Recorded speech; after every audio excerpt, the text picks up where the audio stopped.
Hey there. Have you ever had one of those moments where you catch yourself stumbling a little, like when you step off a curb and your heart skips a beat? I know I have, and it's enough to make you stop and think.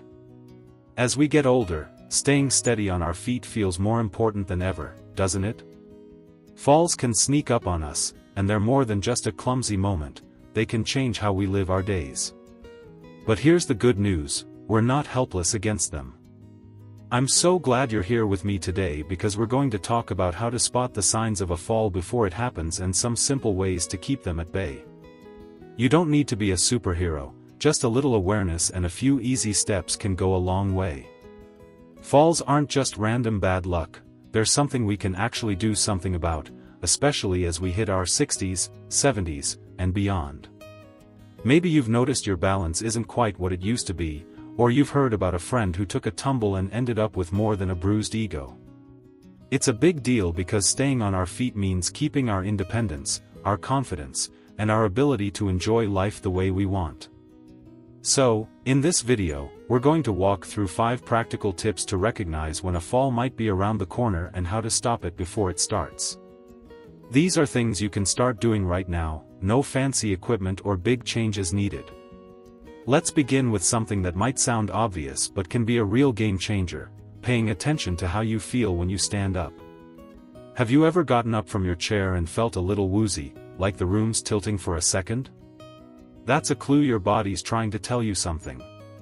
It could be your blood pressure dipping or just a sign you're moving too fast for your system to catch up. My neighbor Ed, who's 68, used to pop up from his recliner like he was still 30, but he'd wobble every time. He started taking it slower, standing up in stages, holding the armrest for a beat, and that shaky feeling went away. Next time you're getting up, try pausing for a moment after you sit up, then stand slowly. It's like giving your body a heads up so it's ready to roll. And while we're on the topic of how you feel, let's talk about your shoes. I know, it sounds funny to blame your slippers, but what's on your feet can make a huge difference. Those cozy, loose ones might feel great, but if they're flapping around or the soles are worn smooth, they're practically begging you to trip. I had a pair I loved, soft as a cloud, but I'd catch them on the rug every other day. Switched them out for some snug sneakers with good grip, and it's like I'm walking on solid ground again. Take a peek at what you wear around the house, make sure they fit well and have a little traction. It's a small swap that can keep you steady without much fuss. Now, here's another thing to watch for: clutter around your space. You know those little piles of magazines or that cord you've been meaning to tuck away? They're like tiny traps waiting to snag you. I learned this the hard way when I nearly went down over a stack of books I'd left by the couch. My friend Marie, who's 74, had a similar wake-up call with her grandkids' toys scattered around. She started doing a quick sweep every night, moving stuff out of her walking paths, and she says it's like her house stopped plotting against her. You don't need to deep clean, just clear the floor where you move the most, like from your chair to the kitchen. It's amazing how much safer it feels when your path is open. So, we've got slowing down when you stand, picking the right shoes, and keeping your space clear, 3 easy ways to spot trouble and sidestep it. It's all about tuning into what's around you and making little tweaks that add up. There's more to this, though, because your body and your home aren't the only players here. Let's keep going and see how a few more steps can lock in that confidence.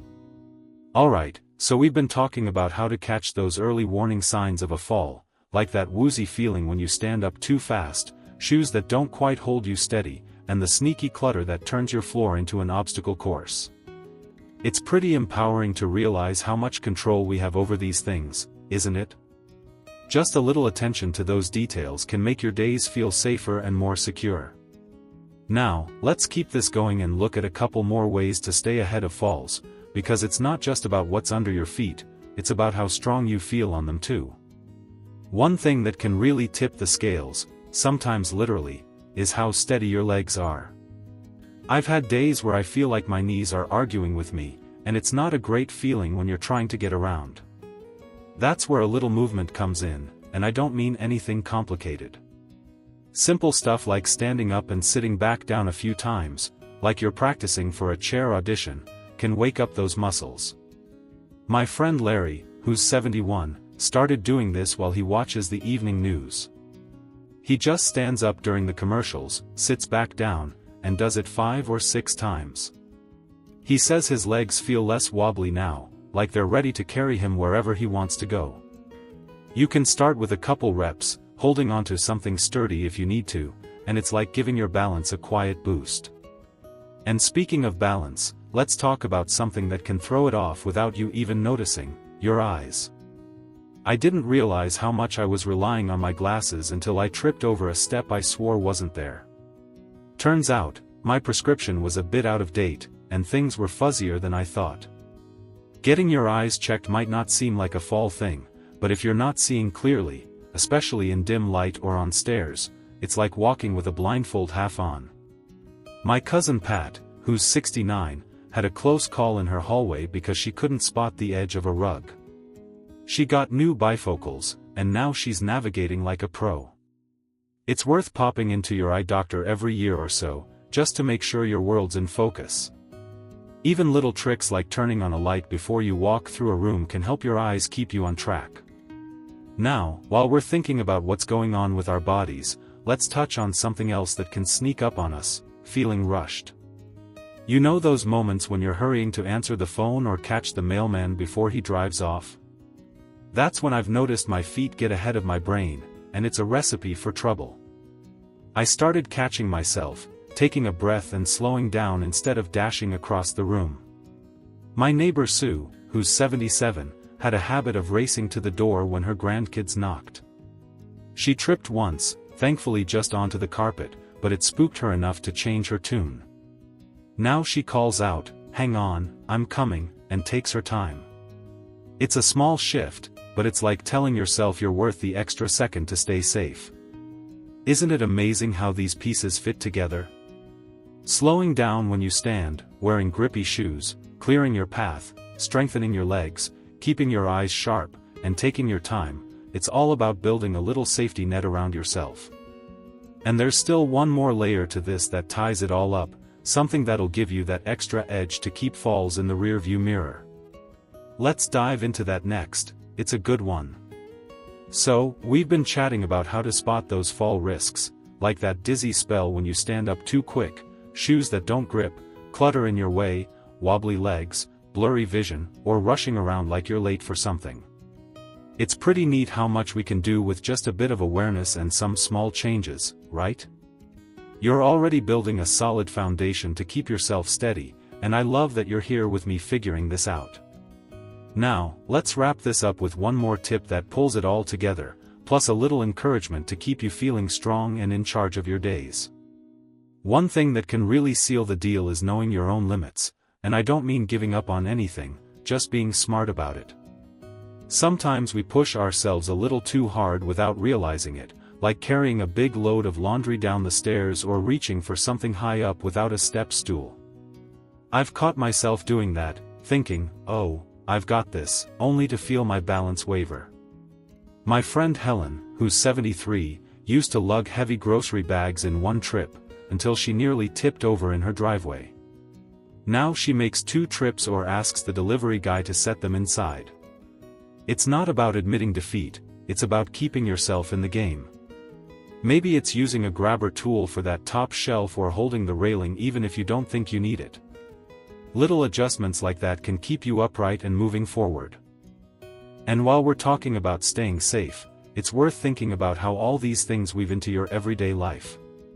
Picture this: you're standing up slow and steady, rocking shoes that grip the floor, walking through a clear path, feeling stronger in your legs, seeing every step clearly, taking your time, and knowing when to take it easy. That's not just avoiding a fall, that's you taking the reins and saying, "I'm staying on my feet, thank you very much." I started doing these things bit by bit, and it's like I've got a new layer of confidence. My pal George, who's 80, says he feels the same. He tripped less after he cleared his hallway and started using a cane on longer walks. It's not about big, dramatic changes, it's those quiet, kind choices that add up to a big difference. Here's the heart of it: you've got the power to keep falls from stealing your stride. Whether it's pausing before you stand, swapping out slippery slippers, tidying up your space, doing a few chair sits, checking your eyes, slowing your roll, or playing it smart with what you tackle, you're building a life where you feel steady and strong. And that's what matters, keeping your independence, your comfort, and your joy, no matter how many candles are on your cake. I'd love to hear from you down in the comments. What's one thing you're going to try to keep yourself steady this week? Maybe you've got a story about a close call or a trick that's worked for you. Share it with us. We're all in this together, cheering each other on. If this has given you some ideas to feel safer, give the video a thumbs up, it helps more folks like us find it. And hit that subscribe button so we can keep talking about ways to live our best lives. You're doing great, and I'm so proud of you for being here. Here's to standing tall, stepping sure, and enjoying every day. We've got this. See you soon.